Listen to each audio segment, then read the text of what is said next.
Tervetuloa tänne Turun Ruissaloon ja Ruisrockiin. Täällä siis alkaa nyt Ruisrock tänään, eli ensimmäistä päivää 3-päiväinen festari on kyseessä. Ja Ruisrock järjestetään siis jo 52. kertaa ja on loppuun myyty. Ja mikä olisikaan hienompi tapa aloittaa tämä meidän MTV Uutiset Liven artistihaastattelukierros, kun ottamalla tähän jututettavaksi Suomen tämän vuoden Euroviisu-edustajan, eli Kääriän. Moikka Kääriä, hei miten menee? Morjesta, hei oikein hyvin menee. Kohta mennään rokkaamaan Ruissin lavalle, legendaariselle festarille, niin tosi hyvä fiilis, odotan innolla. Ja hei, sä juuri julkaisit, että sulla tulee syksyllä Euroopan kiertue. Kerropa siitä. No näin pääs käymään. Kyllä kato, kun jengi on niin janoisia ja nälkäisiä, niin kyllähän meidän täytyy antaa vähän Euroopallekin silleen. Se oli vähän tarkoituskin silleen, että tehdään Suomessa nyt tää kesä. Hommia, on totta kai yksittäisiä ulkomaankeikkoja, mutta tehtäisiin niin loppuvuonna sitten Euroopan kiertoja. Ja se oli aluksi vähän isompi, mitä me suunniteltiin, ja päädyttiin vähän, että vedetään vähän pienemmäksi sitä kiertuetta, että ei magia mahan täydet. No näinpä. Hei, tuleeko mieleen jotain festarimuistoja ihan festarikävijänä tai sitten artistina? Minkä tyyppistä? No voi kuule, on niitä on paljon mitä viittii kertoa ja mitä ei. Mutta kyllä mä muistan Ruississa joku vuosi takaperin lähdin katsomaan semmoista bändiä kuin Public Enemy. Ja mä olin ihan väärän lavalla. Mä katsoin Veronika Mazzioa ja mä odotin, että milloin se bändi alkaa soittaa, kunnes tuli kavereita sinne anniskelualueelle sisään ja kysyi, että milloin tää bändi alkaa soittaa, niin sanoin, että ne soitti tossa viereisessä lavalla just. Ja se oli ainut bändi, mitä menin kattoo ja mä en koskaan nähnyt niitä. Et silleen vähän surulliset muistot, mutta siitä tuli hyvä tarina. No niinpä. Hei, viime aikoina on uutisoitu paljon siitä, että artisteille heitetään lavalle mitä erikoisimpia asioita. Muun muassa siis artisti Pink on saanut faniltaan fanin äidin tuhkaa pienessä muovipussissa lavalle. Ja sitten Pepe Rexaa esimerkiksi on heitetty puhelimella päähän. Siitä tuli vähän silmäkulma mustaksi ja joutui käymään tikattavanakin. Niin mitä asioita sulle on heitelty lavalle? No siellä on vaikka mitä, ihan näitä kliseisiä asioita ja paljon tulee nyt näitä koruja lentelee ja kolikoita lennellyt, pulloja ja ne on aika ikäviä kun ne lentelee, koska ne saattaa ensinnäkin vahingoittaa katsojia johonkin takaraivoon tai sitten meidän kruuta johonkin silmäkulmaan, niin se on vähän ikävä homma. Toivoisin, että jengi ei heittelisi sinne lavalle. Oli sitten pehmolelu tai ei, niin ei heittelisi. Et mä käyn kyllä hakemaan sitten ne sieltä, jos tarve vaatii, mutta paljon tullut kaikki kivoja lahjoja ja tällaisia kylttejä ja muita.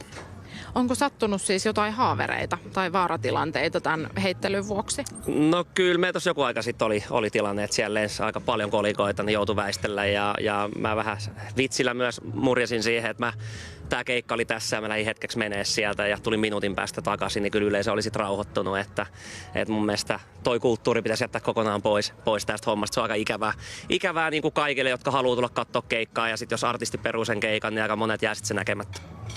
Hei, mä kuulin, että sulla on ilmeisesti joku ainakin tulossa tai onko jo tämmönen roinahuone, mihin sä siis keräilet kaikenlaista tavaraa, mitä sä saat faneilta, niin onko tämä totta? On. Siis mä sanoisin, että se on niinku fanihuone niin sanotusti ja mulla on sellainen, se on tällä hetkellä todella täynnä kaikkia fanien antamia tavaroita. Mä pyrin kyllä laittaa se jossain vaiheessa tikkiin, mutta tällä hetkellä aikataulu on aika niinku rajallinen ja ei hirveästi ole aikaa, en kerkeä edes niinku muutenkaan kämppää laittaa kuntoon, mutta sitten kun se aika tulee, niin mä aion tehdä siitä kiva juttu ja laitan sitten someen tai jonnekin näytön, millainen siitä tuli. Lepo ja palautuminen on varmaan avainasemassa, kun keikkaillaan tiiviisti ja on paljon keikkoja eri paikoissa, niin miten sä palaudut? Mitä keinoja sulla on? Välillä siis peruskeinohan on se nukkuminen, että se on se toisaalta, että tällä hetkellä hirveästi just ei ole aikaa edes semmoiseen niin yksinoloon tai siihen, että sä pystyt hengailla vaan itseksesi.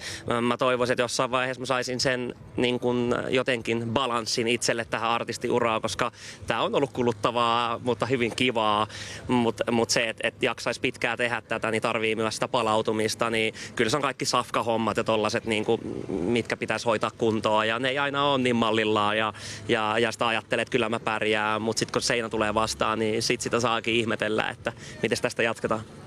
Niin Euroviisujen jälkeen sun suosio viimeistään räjähti, niin mikä siinä suosiossa on ollut kaikista raskainta? Ehkä raskainta on tietyllä tapaa se, että jengi ei hirveästi anna armoa tai silleen, että jokainen asia, mitä mä sanon, mitä mä teen, niin niistä niin kuin joku pahoittaa mielensä. Se on mulle itselle henkkohtaisesti välillä aika raskasta, koska mä en ole pahantahtoinen ihminen enkä sellainen, niin vähän tuntuu, että väkisin yritetään vääntää jotain niin kuin negatiivista. Se on mun mielestä ikävää ja näin. Ja sitten toinen on ehkä se, että niin kuin kaikki toi kuvailuhomma ja kaikki, että sä menet kauppaan, niin sua ei anta rauhassa ostaa vaikka sitä patonkia sieltä ja jengi tulee vaan ottaa susta kuvaa ja lähtee menee ja kysymättä. Niin noi on itselle silleen aika ikäviä asioita. Ei siinä ole mitään väärää, että tulee pyytää fanikuvan, se on tosi jees. Tai silleen tietysti tiettyyn pisteeseen, niin kuin silleen, että ihmiset vois ajatella, että anna mä otan vielä sunkaan yhden kuvan, mutta kun siellä on tuhansia ihmisiä, jotka sanoo sen saman, niin ei siinä hirveästi aikaa niin kuin pysty siihen käyttämään liikaakaan, koska niin kuin sanoin, aikaa menee tällä hetkellä paljon musan tekemiseen, keikkailuun, just se, että joskus pitäisi levätäkin ja tällä lailla. Niin, mutta tämä on tätä ja paljon niin kuin, täytyy opetella itsekin niin kuin olet tämän asian kanssa ja reenata menee, niin eiköhän tästä hyvä tule. Miten sun perhe ja läheiset ystävät suhtautuu sun suosioon? No mikäs niistä? Totta kai siis vanhemmathan on, no, totta kai ne on iloisia ja niin kuin ylpeitä tästä asiasta ja tosi moni on myös huolissaan tai silleen, että ei mulla ole siis mitään hätää, mutta kyllä mä ymmärrän sen, että välillä on poissa oleva, kun sua viedään joka paikkaa ja tällä lailla, niin mulla on hyvät frendit, hyvä perhe, rakastan heitä, niin totta kai hekin niin kun välittää ja on silleen, että onko kaikki kunnossa, niin toi on oikeastaan se, miten ne tässä on messissä ja en mä tarvii enempää kavereita tai näin.